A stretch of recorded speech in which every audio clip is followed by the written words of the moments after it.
Hey everybody, so I got a new cutting board to show you today, and look at the thickness of this thing. This is a Villa Acacia, made from an acacia wood, and this is a 2.5 inch thick one.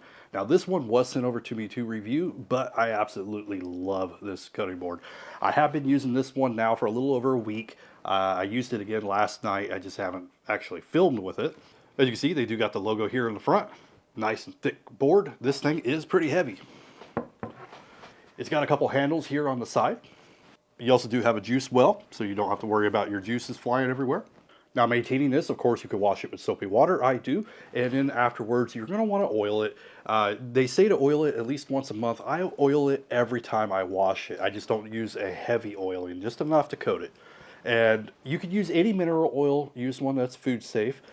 Now personally, I use the 13 Chefs. It's odorless, colorless, and tasteless, and it is food safe.